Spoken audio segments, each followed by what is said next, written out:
You're watching The Breakdown with the fight analyst Garrett Kerman. And welcome back to another episode of The Breakdown. I'm your host, the fight analyst Garrett Kerman. And with me, as always, is my man, Joe Danger himself, Jesse Hobson. What's up, man? How's it going? Jesse Hobson, a.k.a. Joe Danger, a.k.a. the real Joe Danger, a.k.a. the Black Richard Nixon. What's going on, guys? Yeah, man, let's talk about some fights. By the way, I've never actually told you this, and I want to now that we're live. I love that intro. Like it's really cool. So what's up, Andrew? It's one of the better ones that I've seen as far as these breakdowns go. So well, I appreciate that. Yeah. I put some thought, some effort into it. I thought it was pretty cool, so we went along with it. I kind of had to change it up a little bit because it's more than just me now, but we'll get to that. No, it's cool. It's cool. Like also too, I wanted to let you know I do see the comments. So logging in for once, actually putting in some effort on my part, I can see them. So I'm sure that he meant to put J-Dog, but we'll allow it. Yeah. All right. UFC London. Holy shit! What a fucking card. Broke records. The best, selling fight night card ever in UFC history. Best selling, event in the O2 Arena history. So they absolutely packed the house. The show was electrifying. The fights were amazing, exciting all throughout. Yeah, 9 out of 12 fights were finishes, and even those fights at width the distance were absolute barn burners. So what was your thoughts about the entire event? Patty the Baddie is here, man. I've mentioned it before. I've been on that I guess train for a while now. I mean, I've been a big fan of his before the UFC debut. Now I'm even more of a fan just because, I think it's pretty cool, like how he's like, him and Molly are doing this like brother sister thing, and I would never give two shits about Molly otherwise, but the way that they're kind of like elevating each other, I think is really cool, and we don't see enough. It kind of reminds me of back when Connor visited the Ultimate Fighter house when all the girls were on the season and gave them all pointers. I mean, it's a different dynamic, obviously, but that idea of a woman and a man kind of like elevating each other in a sport is really cool and heartfelt. I think it's just going to make both of those stars rise and then ultimately make them better, in the octagon as well. Oh, absolutely. Everybody loved Meatball, and her performance was the best ever in her entire career. I mean, that was arguably one of the sickest knockouts in women's MMA history with that spinning back elbow. It wasn't even a back fist, back elbow. It was dirty. And then, of course, I didn't cash on that. I just needed to go 30 more seconds. I would have hit my parlay, but of course that didn't happen. It was a night of up and downs for my bets, and unfortunately, it was more of a downswing. It was my first losing event in the last 6 weeks, but it wasn't too bad of a loss. Let's just put it that way. It was a slight loss, but we've been killing it the last 6 weeks, and we're looking to get back on track this coming week at UFC Columbus, Ohio. Hasn't been there in 13 years. What do you make of this card? Yeah, why would it be? Why would it be in Ohio? I was listening to Spotify earlier today, and it was like one of the ads was, because I don't pay for Spotify. I just have it on. I'm one of those guys. But it was a weird ad. It was like about moving to Ohio, and I was like, okay, that's interesting. Why would I want to live in Ohio? I live in Texas, the best state that there is. Everyone's moving to Texas. Everyone from California is moving to Texas. I'm never ever, like, I don't even think I'll ever visit Ohio. I don't know why they even made quarters of Ohio. You know what I'm saying? I'm being real. Like, I'm being serious right now. I like the card. There's some sleeper fights in here, but I still like, I don't know. They were saying Ohio's the future on this ad, and I mean, it might be the future this weekend, but after that, I have no interest in Columbus. I have no interest in Ohio. I have no interest in anything having to do with this state. Well, I mean, they do have the NFL Hall of Fame there, so there's that. I mean, that's going to be like an hour of your time? Like, cool. Like, I mean, the museums are cool. Like, don't get me wrong. It just depends on the museum. And if you have to have a Hall of Fame in your state to make it interesting, like, good for you. That sucks. See, here we go. See, this guy Velasquez. Are you from like? He's probably, not. No, he's from San Diego. He's Ohio's paying him to say that. Like, dude, that's a like an ad post. So he checks in the mail, I guess. But yeah. Other than that, it's a good fight card. We got 13 fights on tap, headlined by another ranked heavyweight fight between Curtis Blaydes and Chris Dawkins. I think that's gonna be a really good fight there. Just littered with great fights. Matt Brown, hometown favorite. He's back in his hometown trying to get it done. 41 years old. And Barn Burner against Brian Barberena. It's gonna be a good fight. But yeah, this whole entire fight card is actually pretty underrated, and I'm looking forward to breaking it down and making some money this weekend. That's for sure. All right, so let's get started in the prelims. The first fight up is at 145 pounds between Bruno Silva and Luis Saldana. Right now, Saldana is a -120 favorite, and the comeback on Souza is a +100 underdog. What do you got? All right, before I break this down, Velasquez, I need to know what's so special about Cincinnati. I mean, they have a good college basketball team every once in a while. So moving on. Saldana and Bruno Souza. We don't talk about Bruno. Don't you know this, Garrett? We don't talk. What's that a reference to? Do you know? Nope, do not. And that's just what I'm going to do here. I have Saldana. Good last name, by the way. I have a buddy with that last name, and he's one of the biggest and upcoming comedians in Houston, Texas. You know, like I'm a part of that little circle. That's why I don't like Gabe Killian, because they didn't want his ass, you know, here, and neither do I. I have Saldana. I have him taking this by decision. Both guys coming off decision losses, and while I think both guys are going to be coming into this one hungry, from what I remember from Saldana, I think he wins another decision here.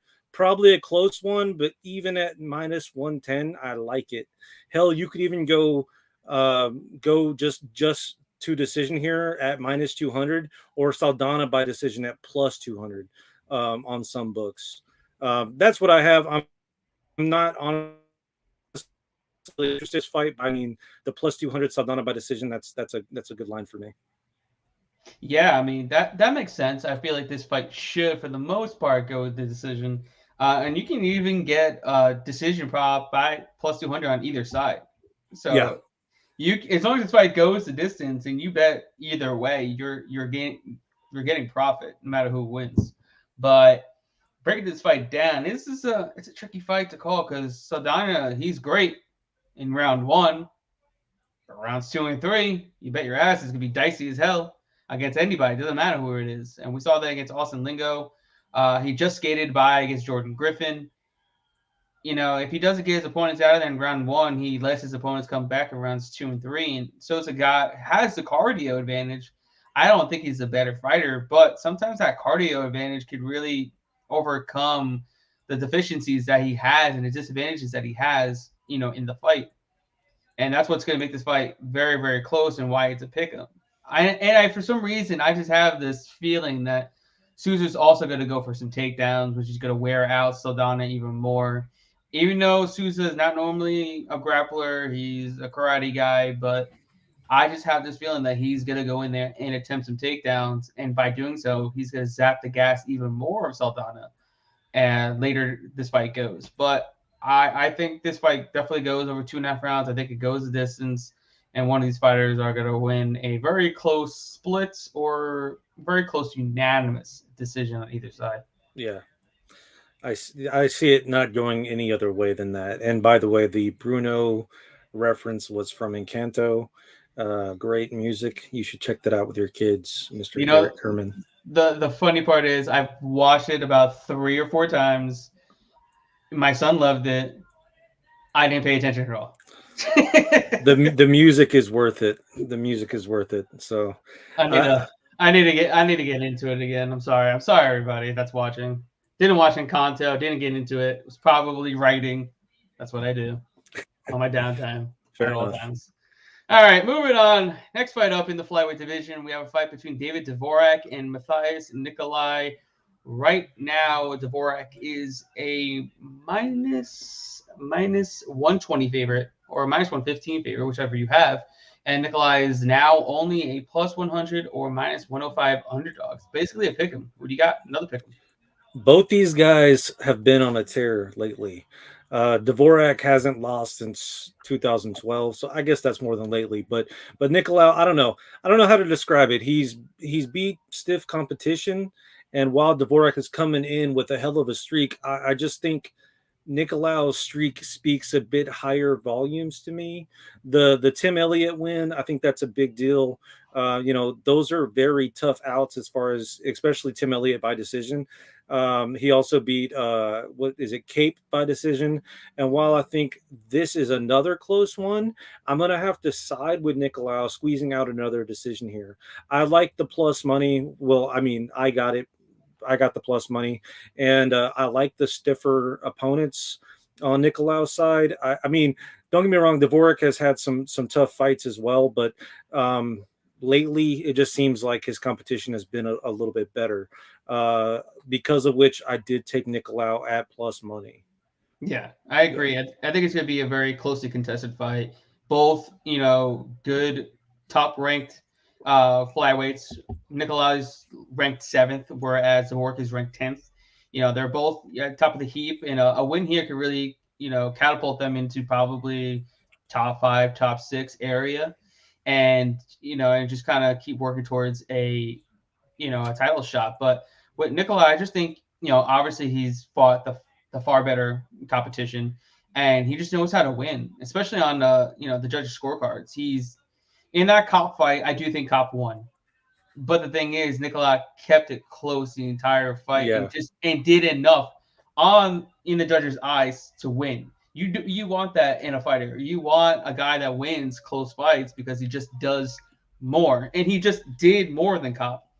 I don't think he should have gotten that win, but I just do think it was a close fight. Yeah, okay. Yeah, I wouldn't be entirely upset, but you know what I mean? But with Dvorak, he really hasn't beaten anybody yet. His 3 wins are okay. I mean, he looked good in the Espinoza fight. He beat Bruno Silva. That aged well for the most part. And then he beat a UFC newcomer on short notice in a fight that he was supposed to absolutely dominate him.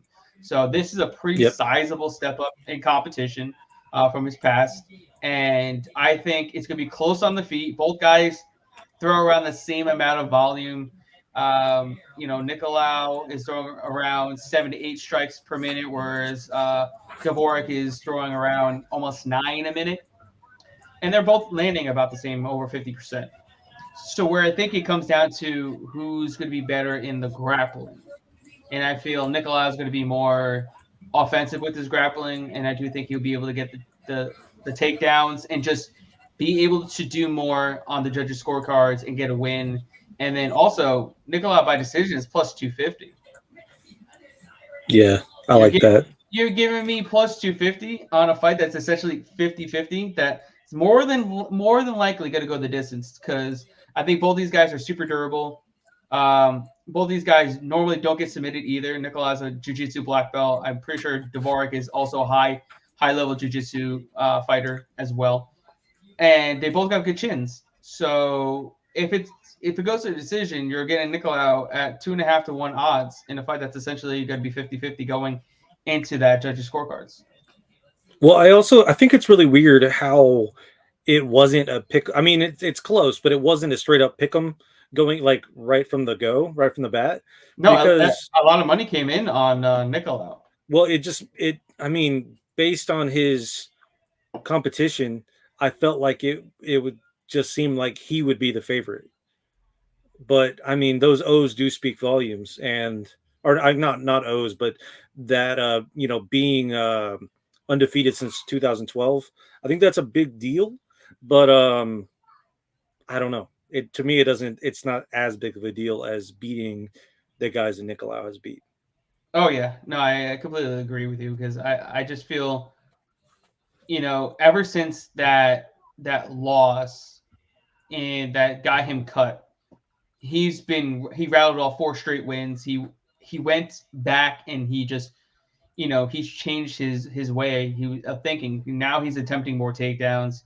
He's looking to do more than just stand there in the pocket and get head kicked and knocked out. So he knows he can do more. He's a jiu-jitsu black belt. I think he's going to mix it up and get the win.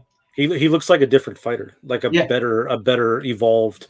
His IQ is adjusted. I don't know. Maybe he just is taking it more seriously. I don't.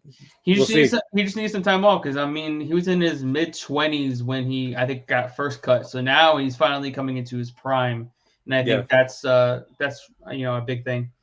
All right. Next up, we got a fight in the women's flyweight division between Manon Fiorot and Jennifer Maia. Right now, Fiorot is a minus 450 favorite, and a comeback on Maia is a plus 340 underdog. Who do you got? Maia and Fiorot, it's a weird one. I can remember a time where people were betting Maia against Valentina 2 years ago, not too long ago. And now she's a plus 340 against a chick that's fought 3 times in the UFC. I think Fiorot wins using the same methods that Chokagian. I think she fights the same way to get this win. It's a proven path to victory twice. But these odds, man, they're just crazy. She's Fiorot isn't Valentina, and considering that this is women's MMA, I would have to go dog or pass. But will I bet? Probably not. Probably not. Well, okay, so I think Fiorot is definitely going to be a title challenger very, very soon. Probably 2 more wins, this win and another win, and she gets it. Just because she's the only one that can really keep up with Valentina on the feet. And she might be strong enough to keep the fight on the feet too. She's looked good at defending takedowns. She looked good at distance. She looks like she's the real deal. And then with Maia, I've never been really sold on her. And then after that fight, after the Valentina fight, you were thinking, she's going to go in and grapple Jessica Ai. She's going to go in and grapple Caitlin Chikagian. Nope. She just went in and she's like, nope. I'm going to duke it out with these two. And she went 1-1, and she got lucky on the Jessica Ai fight because that was extremely close. And knowing that you have that grappling advantage over Caitlin Chikagian, and you still don't go for it, leads me to believe she's going to get caught on her feet. She's not going to be able to land takedowns. She's not really good at, offensive grappling anyways to begin with. And to be honest, I think she gets knocked out. I could see that. Fiorot definitely has the power to do it. And Maia, I feel like she's afraid to grapple because I think she's afraid to get caught. Like she doesn't grapple against people that are a threat. And this time she gets caught. The odds are insane. The odds are wild. And she might be a nice parlay piece, but still risky. I don't like women MMA. I like her to win inside the distance at plus 190 though. Yeah, that's not bad. Yeah, see, you said what? It's plus 190? Yeah. To win inside the distance. Yeah. Yeah, that's nice. Yeah. I like that. Fiorot to win by knockouts plus 225. That's even nicer. Yeah, I like that. Yeah, I like that a lot actually. I think she could put her out. She's arguably the best striker at 125 pounds next to Valentina by pretty wide margin. She's a decorated karate and kickboxing champion. And think about who Maia has fought since Valentina. They're not like world beaters, No. This is a good opportunity for her to get knocked out. Right. And that's probably why the odds are the way they are. They're like, okay, well, she's held up these last couple fights. She'll probably hold up this one too. But yeah, if anyone's going to do it, it's going to be Faro. I don't know, dude. Like the plus 340 is so weird. Like it's especially considering, I don't know. Yeah, I like the plus money on the inside the distance as well as the KO, and I could see that happening. Yeah, I mean, don't tell too many people. It's not it's definitely not something I would run and throw a lot of money on it, but it's worth a little bit of a gamble. We'll see what happens. Yeah, I like it. I like it better than betting the other way. I mean, for sure. Oh hell yeah, that's for sure. Maya will never get my money. That's for certain. All right, next up, we got a fight in the middleweight division between Alask. I don't know. Okay, Kizriev, Aleskiev, Alyaskov, Kizriev. We'll go Kizriev and Dennis. Oh god damn it, Tululin. I just called him Dennis. I feel like we're a first name basis at this point. Yeah, well, we're in a last name basis with one and a first name basis with the other. All right. So Kizriev is a minus 600 favorite. Wow. And the comeback on Dennis is a plus 435 underdog. Who do you got? So Kizriev, right? Whatever. I remember him on Contender, 50-second sub, undefeated. Dude's obviously a beast, okay? And his name is insanely hard to pronounce, obviously. So how does this guy not have a nickname? Like, you just proved my point. Like, this is in my notes. How does this guy not have a nickname? Because his name is and I feel like his name is so weird that it's hard to market. Like, at least with Kazmat, like he's kind of marketable. People can kind of pronounce it. Kebab, he's marketable in the sense, you can kind of pronounce it. This guy, I want. Okay, so I have a nickname for him. I want to call him. He looks like a little Amish bear, or some shit. Yo, you read my mind. Like, I was thinking he was a bear. Alias Cobb, the bear, Kizriev, or the Amish bear. Like, I know he's not Amish, but I mean, I'm gonna start doing hashtag Amish bear, and I feel like that could take off. It's gonna catch on for sure. Yeah, it has. Like, someone's got to make a shirt. Yeah. Anyway, he does look like a little Amish bear, and Dennis, my boy Dennis the Menace, he does have a nickname. I don't remember it. He's making his UFC debut.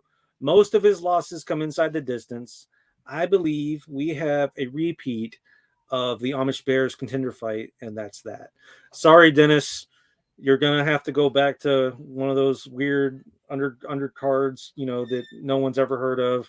But one of those underground Fight Club promotions. Yeah, because like, I mean, don't get me wrong, I heard of a couple of the little promotions he was in, but I mean, and he's a handsome fella, like, so he has that going for him.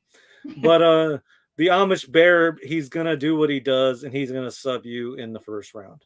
Yes. He's gonna not even sweat. So the sweatless Amish Bear does this thing. Yes, I completely agree with you 100%. I don't know the line on the sub prop. I don't know the line on the round one prop. But those are two that I'm going to be looking at very, very closely. If either one is plus money, I'm betting it because he's winning in round one. He's subbing him in round one. He got Kimura'd like 2 fights ago against another guy that looks like he's also Russian. Yeah, he looks just like the other guy. It has the same kind of name too. Yeah. Eliskarov. Yeah. Like, they like put up a barn together and they're like, yeah, let's fight. So... All right, but yeah, I got Kizriev. I think he dominates. I think he gets it done in round one. He looks good. He's a very undersized middleweight. Don't get me wrong. I mean, he's like only like 5'10", I think, or a little bit shorter. But this guy's gonna have some size on him. But it's really not gonna matter because the dude's a brute. He's got great wrestling, great grappling, and the submission game is top notch. So Kizriev gets it done. Round one, submission in round one. If you have those props, Bet it because I like it. I like it a lot. I actually think his size helps him a little bit. I think it helps him For the lower center of gravity. yeah, dude, it's weird. Like there's some fights where I like look at them like they're like undersized, and I'm like, kind of like the one last week, Tapora. Yeah, like it ultimately, like at first it wasn't helping him, and not at all. Oddly enough, like you mentioned, you had a small loss last week. I bet Tapora after round 1, 2 or 3 units, and so I mean I made my money back. But I had to move fast because I mean it was getting bet up real quick. But yeah, I feel like the same thing. I mean round 1 sub inside the distance, bet them all and bet them all as max. Yeah, he's definitely getting it done inside the distance. All right, moving on. We got a fight in the bantamweight division between Chris Gutierrez and is it Batgirl or Batgirl? What is it? Batgirl,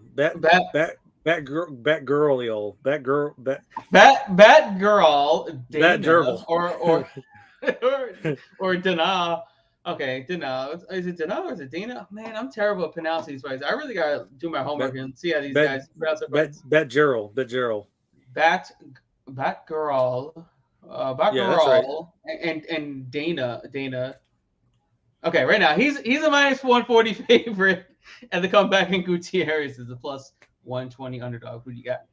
So this one, I'm gonna make it pretty short and simple. Kind of the same breakdown as the Nicolau fight. I like Gutierrez, and at plus money, I'll take that all day.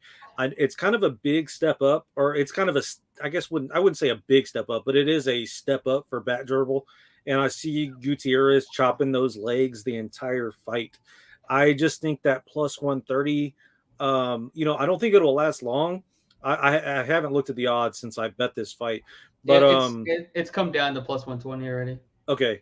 Yeah, and I honestly think Bat Gerbil, I think he'll be the dog come fight time, or pick him.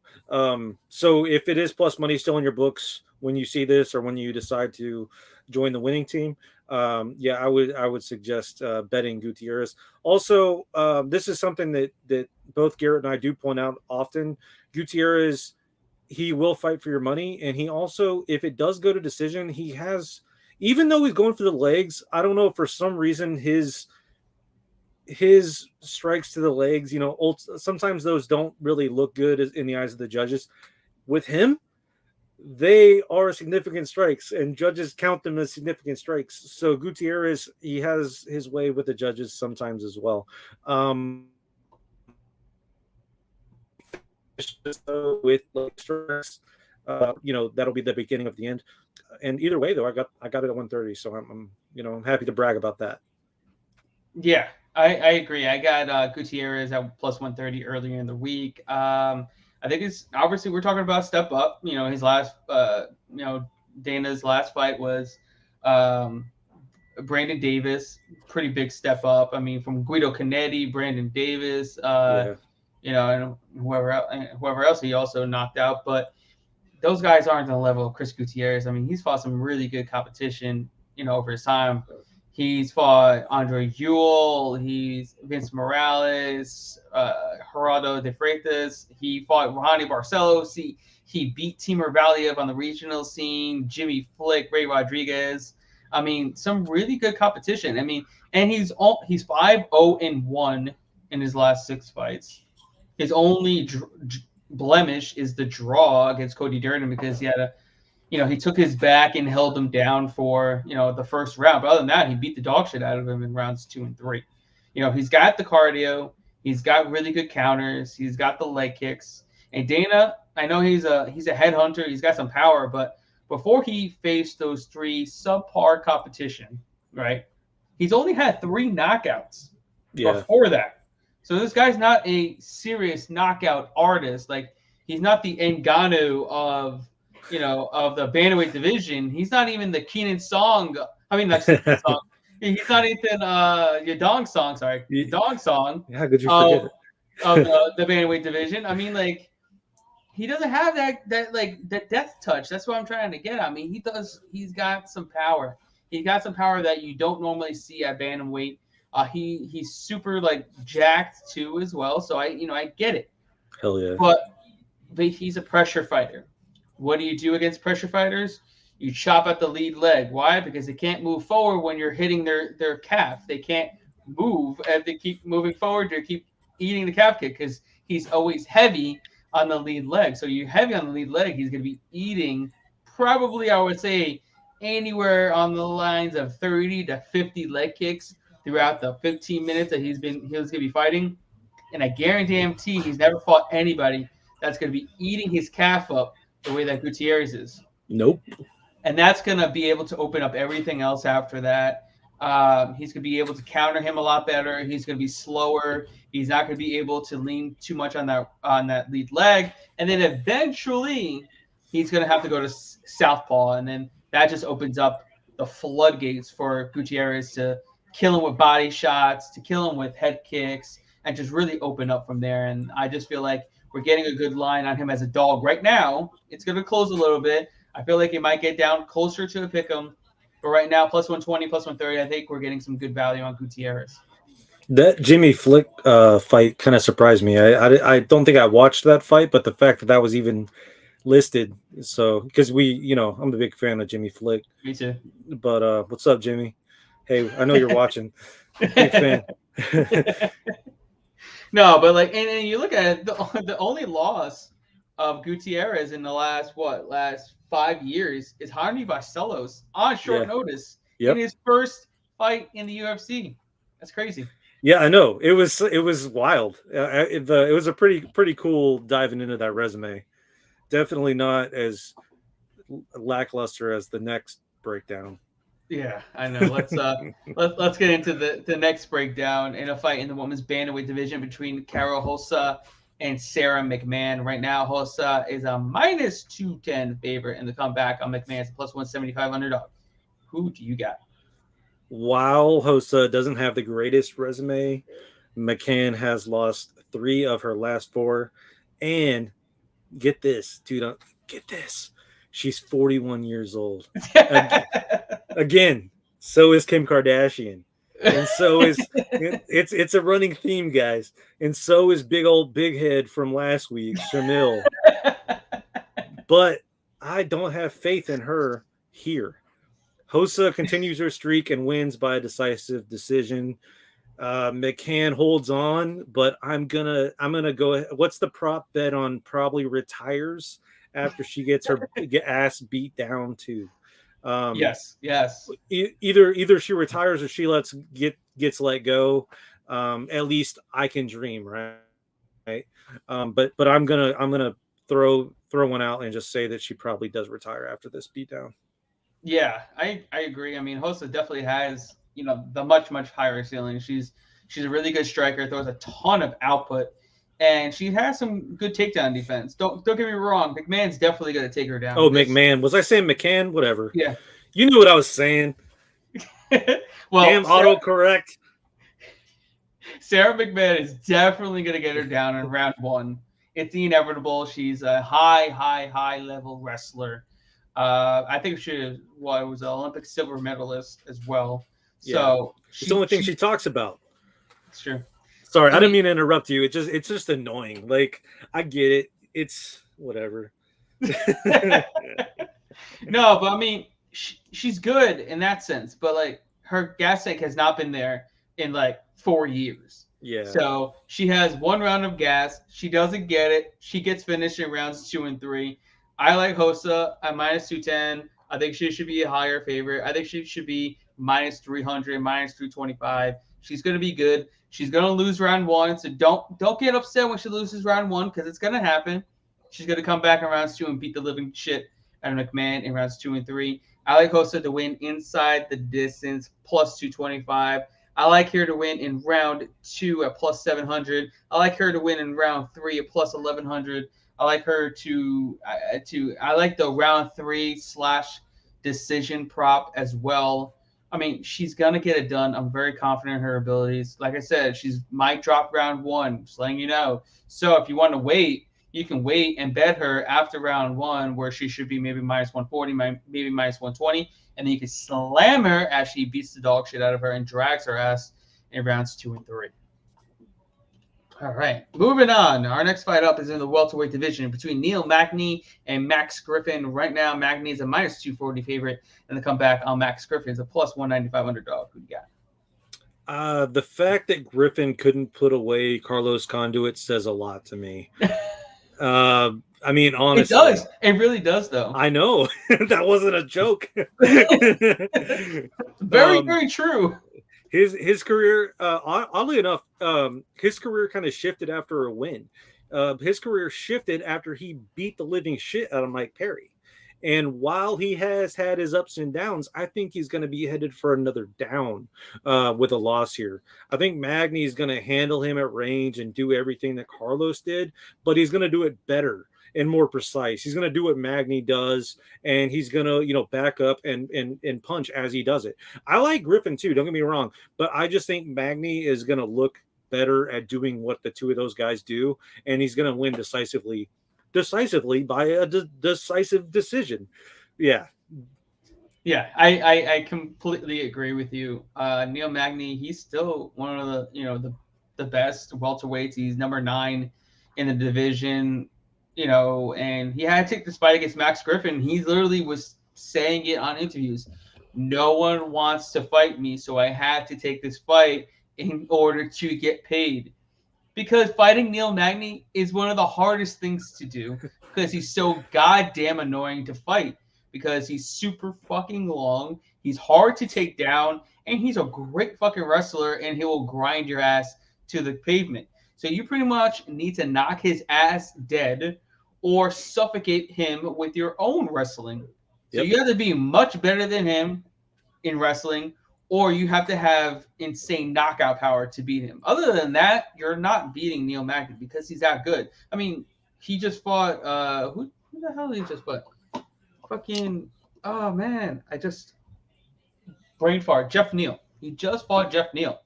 Jeff Neal is here. Max Griffin is about, I would say, here. Jeff Neal's striking is legit. I think he had a much harder time against a Jeff Neal than he will against a Max Griffin. Max Griffin is going to bring it to him. He's going to come forward.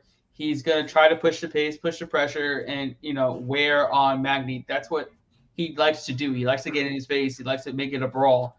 But Magney's going to do what he does best. This is a 30-foot octagon. It's not at the apex. He's going to be able to keep his distance, use his range, and just be able to keep it on the outside and eventually wear him down, take him down, and just beat him up for 15 minutes to get the decision. I'm very confident in Magney getting another win. Minus 240 is a good line. I got it at minus 225.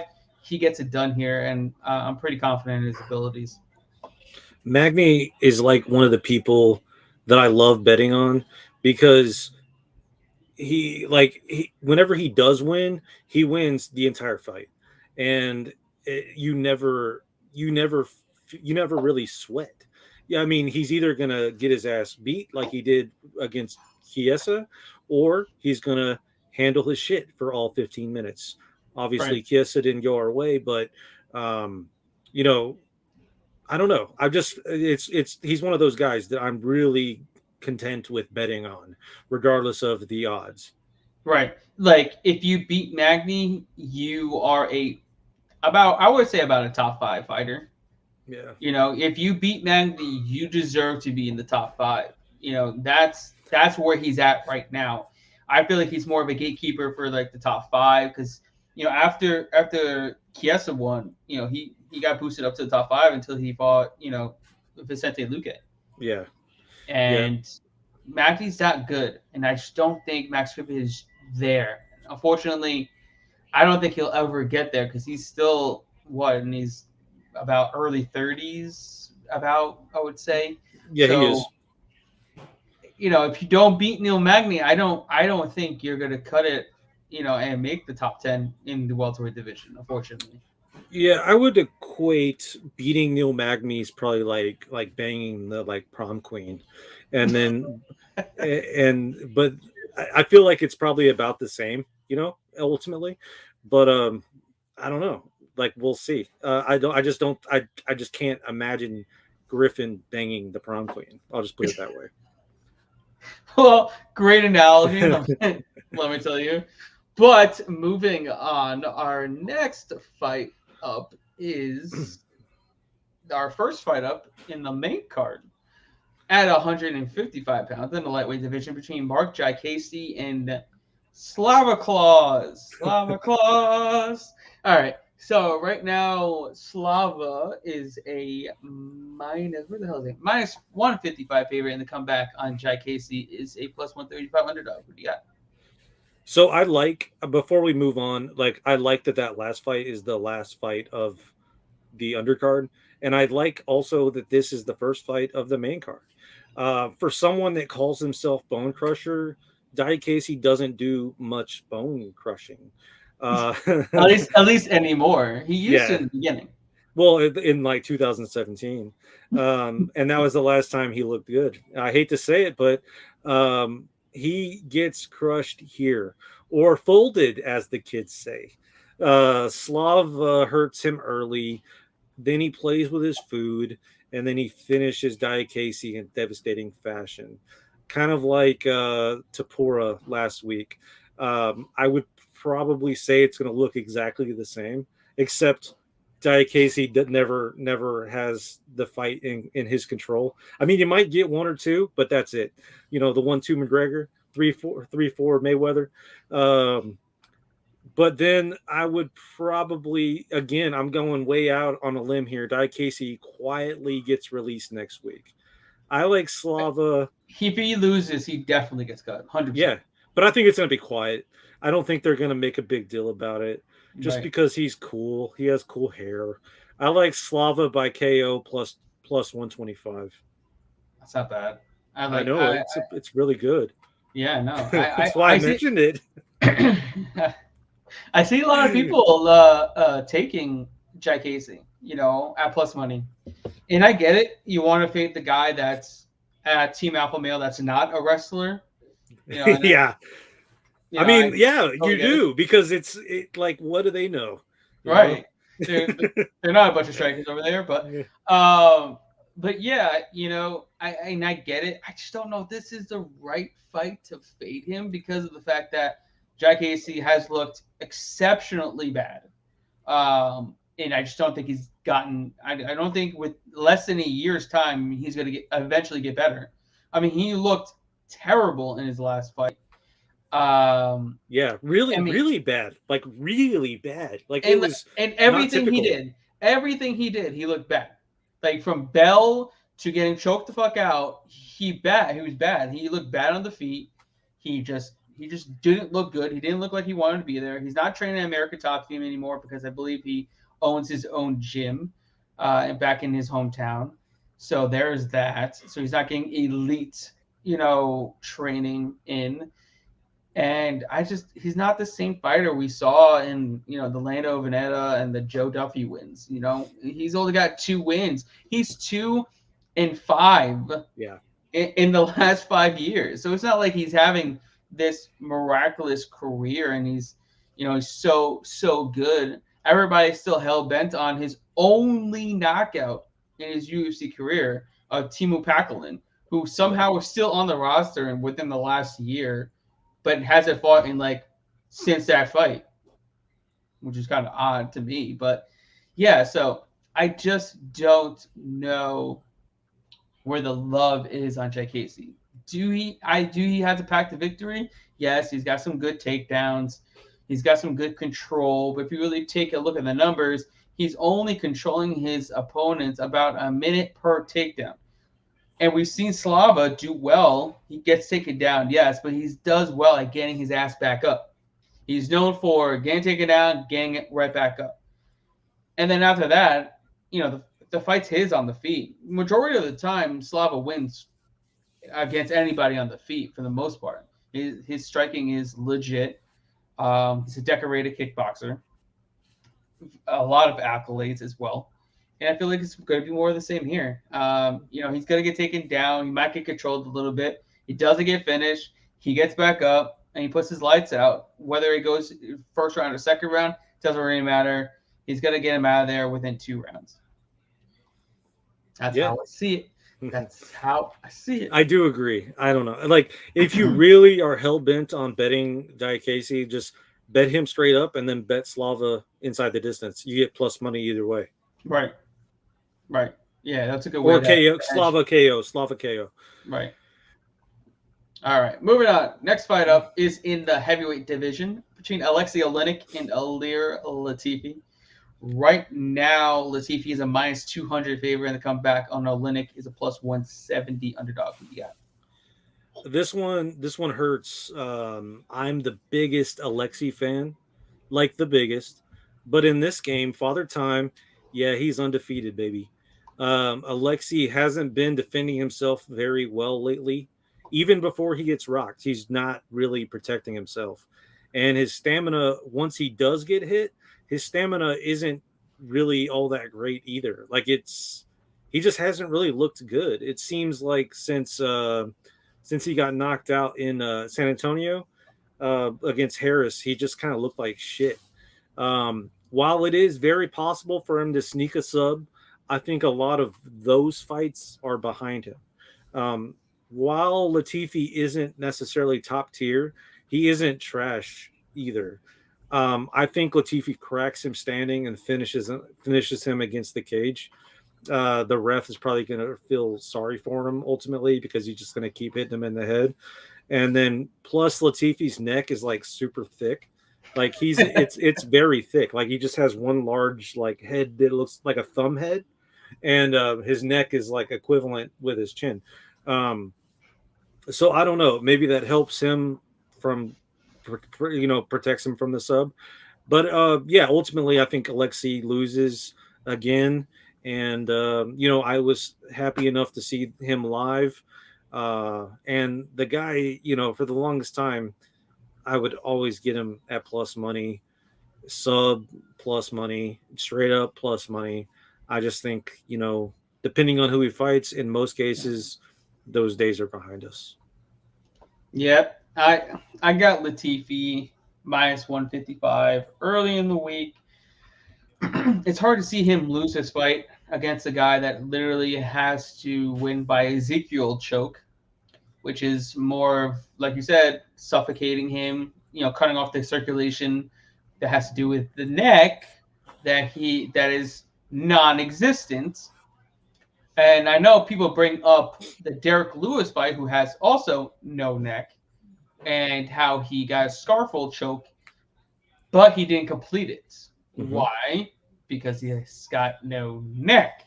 That's kind of why we kind of bring this up, is because Latifi Labifi is who I like to call him, Ilir Labifi, because the dude is jacked. But he arguably beat Derek Lewis as well. He arguably lost to Tanner Boser as well. But at the end of the day, it's hard to pick a guy that literally has to win by sub in round one to win against a guy that's younger, in much better shape, can take a punch better, can go the full distance as well.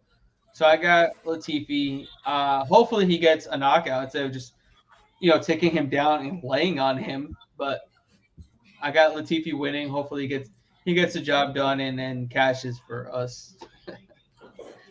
All right, moving on, we got a fight in the flyweight division between Askar Askarov and Kai Kara France. Right now, Askarov is a minus 380 favorite, and the comeback on Kara France is a plus 290 underdog. Who do you got? This is my favorite fight of the card. And while Askarov is the future champ, I do believe Kai is going to give him a hard time here.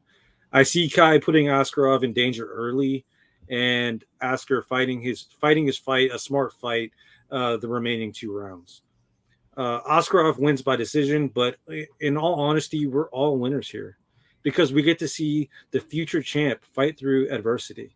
Right. I agree with you.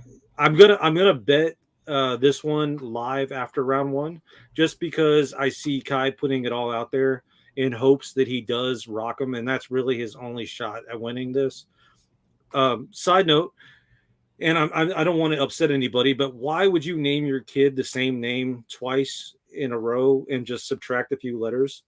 Like, that's so weird. Have you ever heard of Askar? No, but that's a fighter. Oh, okay. I haven't. That's even weirder. Yeah, Did he they? fights, Did, yeah. He's did Askar. That's his name. Askar. sounds like a Disney villain.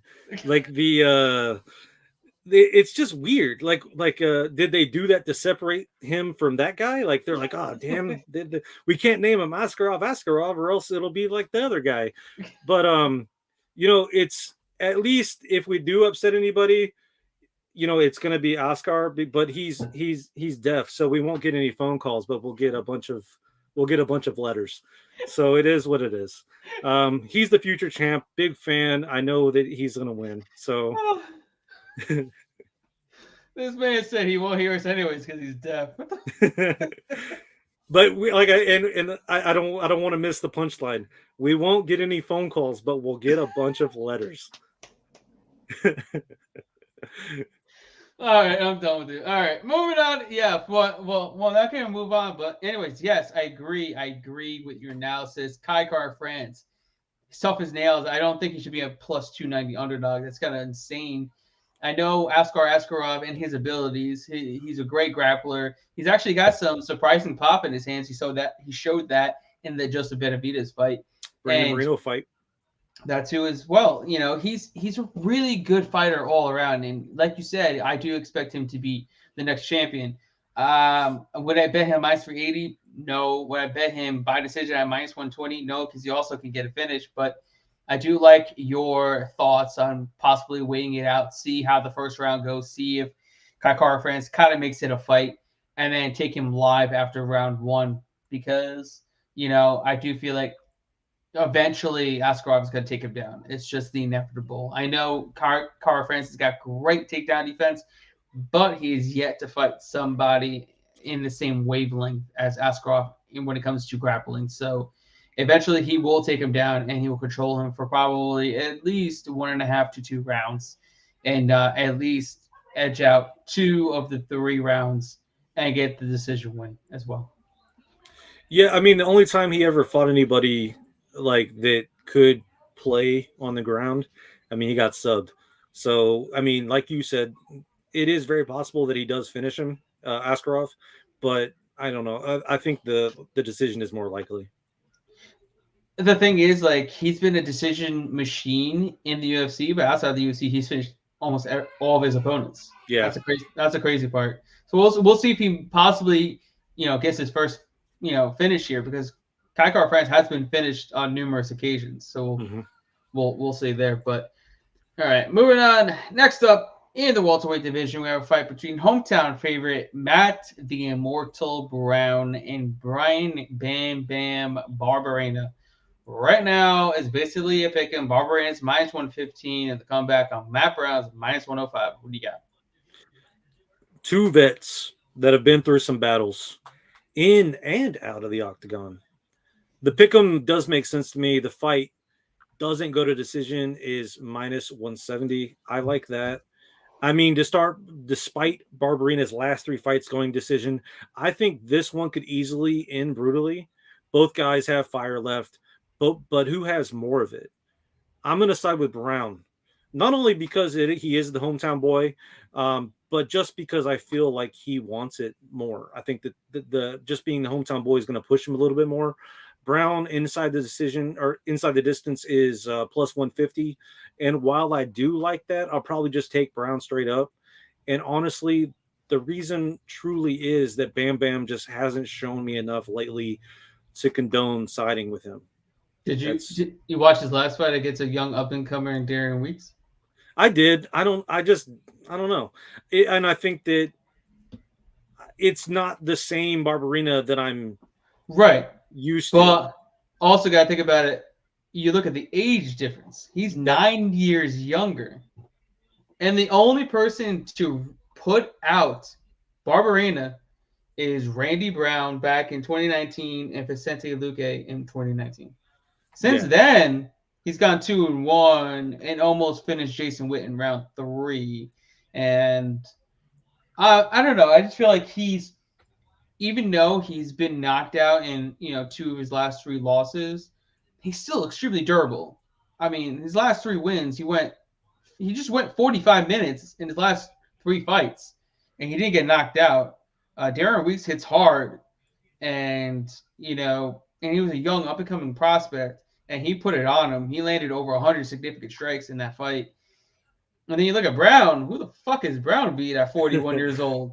Who, he lost to Carlos Condit. Let's put that right out there. A guy who's been getting knocked out left and right. And then his only win is a retired fighter in Diego Lima. Since then, he got knocked out by Miguel Baeza. He knocked out a retired Ben Saunders. And then he finished Diego Sanchez, who's also fighting in Eagle FC. Yeah. And was a plus 1,000 underdog. The Miguel Baeza fight, though, I thought Brown looked good until he got his ass blasted. He did. Yeah, seriously though. I mean, it's just I don't know, something about that fight in particular. I feel like that could really showcase what we could get out of him. Also, too, all the fights that you're mentioning for Bam Bam, I think that those are going to actually work against him in this case. He's got his ass beat and handled. Like that damage has to add up. He's had no damage in the last 3 fights though. Like against Jason Witt, he just got grappled, fucked. True. Darren Weeks, he beat the dog shit out of. Anthony Ivy, he beat the dog shit out of. Well, I mean, that's not a big. I know, but I'm just saying, like it was one-sided. Like he didn't take hardly any damage his last 3 fights. The only times he really went to war was back in 2019 against Vicente Luque, who he went almost the full distance until he started hitting his body. Yeah, and that's what took him out. He was eating every shot that Vicente was throwing at him to his face. But didn't he have surgery after the Luque fight? He did. He did. And then I think he had he had some pretty severe surgery. But like I said, I mean, in the Darren Weeks fight, he didn't look bad whatsoever. Yeah, I feel like that's the best case though, or the best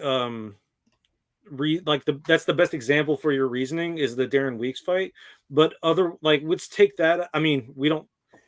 Yeah, I'm playing devil's advocate. Let's take that out of the element. I feel like it is a pick'em fight. Otherwise, it is a pick'em fight. I definitely agree with you. I definitely think it's a pick'em fight. But also, you have to think about my man Matt Brown is pushing 42 years old right now. He's almost 42 years old. Yeah, he's been knocked out in every one of his last losses except for the Carlos Condit fight, because Carlos Condit's not knocking anyone out in 2021. His last 4 losses, he was knocked out by Donald Cerrone, Jake Ellenberger, and then he got choked out by Damian Maia. I mean, he's got knocked out in 3 of his last five losses. So I mean, and his only wins are Diego Lima, retired, Ben Saunders, retired, and Diego Sanchez, plus 1,000 favorite against Kevin Lee in Eagle FC at 165 pounds. We might just have to have a friendly bet on this one. We might have to, because I mean, I feel like I think Bam Bam is getting a little disrespected here. They think, the damage is done. His career is over. This man he's still 9 years younger than Matt Brown. I mean, I understand he's in his hometown and and he's gonna have that extra motivation.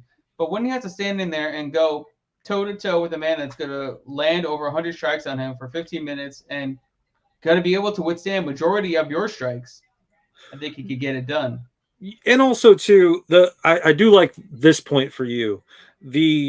When someone says that they retire and they know in their heart that they're done, and then they come back, like, I know he's fought since the retirement, but still, to actually decide that you're done, and that's a big step for a person.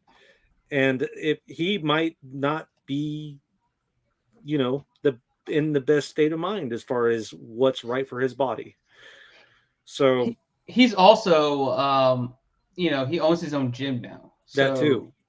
It's not. Yes, he's training. He's got a fight camp, but he also has to worry about the finances. He's got to worry about cleaning the gym. He's got to worry about everything else that comes with owning, your own company, and stuff like running that. a business. Right. Exactly. Yeah, that's a good point too. I don't know, like, well, but then if we want to dig into that, like, what does Bam Bam do? Does he do anything outside of training? I don't think so. Maybe you don't. Maybe he's a. Well, we don't really know. Maybe he's a fisherman or something. Maybe he has to like worry about getting worms. You don't know. You don't know. You don't know. You don't know. I don't know. I'm interested. That now after talking it out, this fight is definitely more interesting to me, because when I was initially breaking it down on paper, I mean, honestly, I wasn't really interested in it at all. But I am curious to see who can come back from their own adversities. Right. I mean, and I see a lot of people, a lot of breakdowns that I've, read, that people were just thinking, Barberena's done. He's worn out, and I understand that and I get it. But I feel like he's got a lot more left in him than Matt Brown does at this stage of their careers. He hasn't looked the same, obviously, since the surgery, but even since the Luque fight, he hasn't seemed as cut. And I mean, that's probably, just shit happening. Like, I don't know, him being busy with stuff. Who knows? Right. Back probably the fisherman stuff. But Matt Brown, I'm friends with him on Facebook, and he always looks like he's in good shape. So, yeah, he is. I mean, that's I'm gonna have to side with my man Al Wallace here and say, while it is difficult to come back from retirement, I think Matt gets it done. And maybe this is because of him being in his hometown. He does hopefully, take off the gloves for good. I can't see him doing it again. I faded one 40-year-old. I faded 2 40-year-olds. Damn sure I'm gonna make it number 3. I like it. That's it. At least you're consistent. Yep. All 40-year-olds can get the fade. I don't care at all. You get 40? Oh man, you get the fade. Last week, 40 years old, fade. If you hit that 40 mark, oh, you bet your ass you get that fade. You're fired. You're fired and you're faded. I like it. All right, moving on to our co-main event of the evening in the women's flyweight division between Joanne Wood and Alexa Grasso. Right now, Grasso is a minus 235 favorite in the comeback on Joanne Wood, plus 190. Who do you got? 2 losses versus 2 wins. We have one fighter trending down. We have another trending up. JoJo hasn't looked great lately, and with Grasso's style, I think she points her way to victory. I could see JoJo sneaking a sub, like maybe, but that would be the only way that she wins somehow. I ultimately just see Grasso winning by decision, and because of the way these girls move, like as they fight slowly and predictable, I think that kind of helps Grasso, and she kind of handles her the same way she handled Kim. I won't be betting this at minus 250, but I do like Grasso by decision at minus 130. Yeah, I agree with that sentiment. I think Grasso definitely has the higher ceiling. I believe she's the younger of the two. She's looked a lot better as well. She looks younger. Right. That is true. And the move to 125 really helped her. I think that the weight cut was doing her, disservice. And she's looked really good in her new weight class. And I feel like she's going to be able to get into boxing range where she's going to be able to do a lot of damage. Whereas JoJo Wood needs to keep this at kicking range. She throws a lot of kicks, a lot of calf kicks, a lot to keep, her opponent at distance. But Grasso's very good at closing the range, getting in boxing range, landing her 1-2s, staying crisp, and just, outpointing her opponent, just really landing in the heavier shots. And I kind of expect that same to happen here. Don't like minus 235. I even think the decision prop is only it's minus 120. Even that's kind of crazy. I just want to, just not care about this fight really at all. Not at all. I don't want to bet on this fight. I don't want to care about it. I'll probably see if there's any food in my fridge at this time. But yeah, that's about it. Well, if for some reason I don't end up betting Grasso by decision, I probably will keep an eye on this just to look forward to fading Grasso in the future. Like something about Mexicans and boxers, dude. Like she has that one too, dude. Like Yeah, she does. It's pretty. It's pretty. And like but the thing is she's slow. Like she's like kind of slow in the pocket, and like it's odd. Yeah, that's exactly what I said, Al. Wood's only chance is submission, or she will lose by decision. I agree with you, and this is coming from a JoJo fan, so we'll see. Like Garrett said, I mean, the only reason to like you're probably going to want to step away for a break at this point, but if you do stick around like me, just look at who she's fighting next and fade. That's really it. I'm very upset that Askarov and Kara France are not the co-main event. Well, I think that they're counting on Grasso with a decisive victory here because she is a pretty woman, and ultimately they want to kind of highlight that for the horn dogs out there, and sadly that is the price we pay as fans. I know, unfortunately. And I don't even think the Askarov and Kara France fight is even the #1 contender fight, which is beyond me. I've been hearing that Alexandre Pantoja and Brandon Royval will be the #1 contender fight. That's a good fight too. I mean, but I thought you were gonna say I thought you were gonna say Kara France and Askarov are both very attractive as well. So yeah, I don't think I was gonna go there, but okay. Maybe you'll get a letter. All right, we're finally up to our main event of the evening in the heavyweight division between Chris Dawkins and Curtis Blaydes. Right now, Blaydes is a massive -400 favorite. They come back on Chris Dawkins +300. Who do you got? We're finally here. We're at the top of the mountain. Yes, we are. I can't wait to hear what you think about this fight. I don't know. For full disclosure, I don't know what Garrett thinks. It might seem that way because we rarely disagree. Obviously, I didn't plan on talking about Matt Brown that long. I do like Daukaus here, actually. Blaydes doesn't move like Lewis, and I think that loss probably and should have taught Daukaus a lot, oddly enough. While Blaydes can no doubt get him down, I think Daukaus is big enough to get up. Maybe not every time, but he'll get up a few times.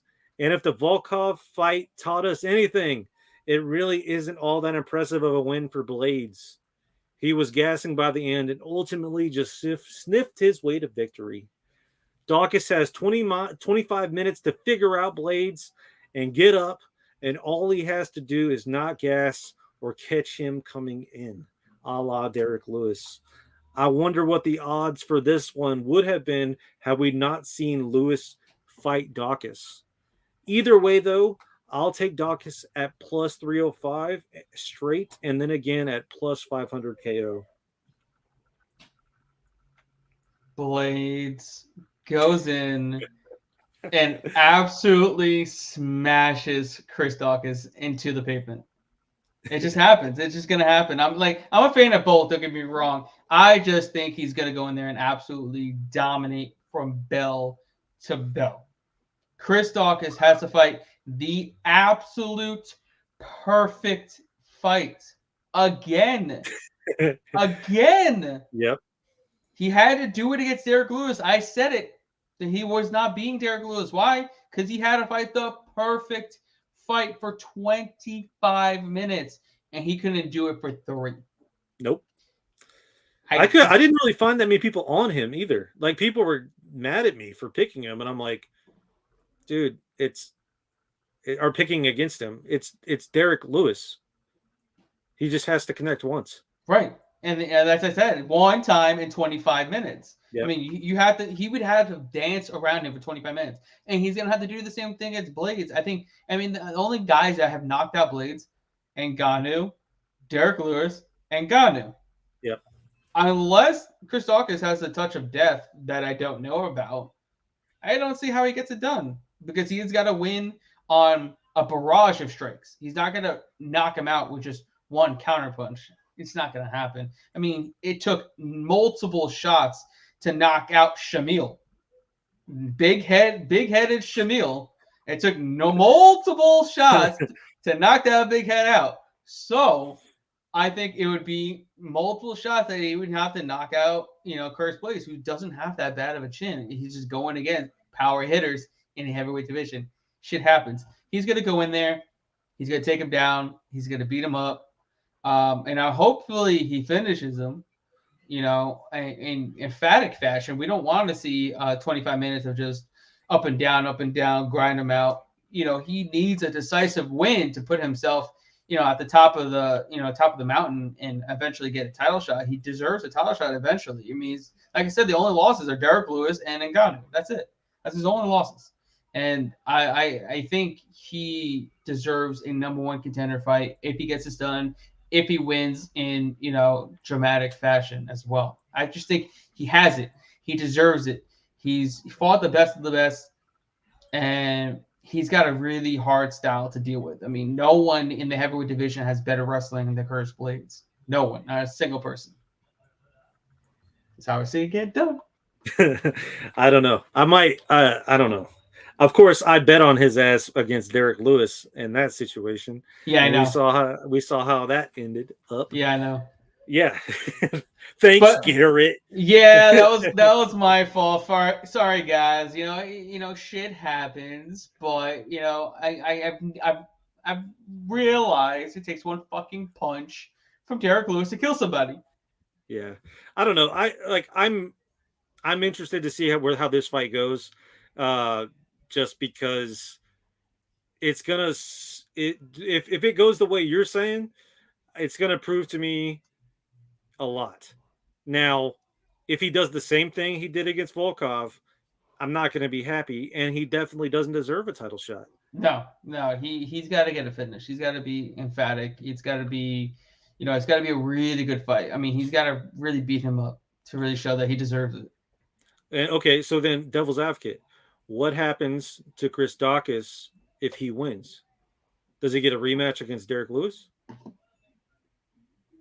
No, I don't think they'll do that fight because he'll probably lose again. Yeah, I know.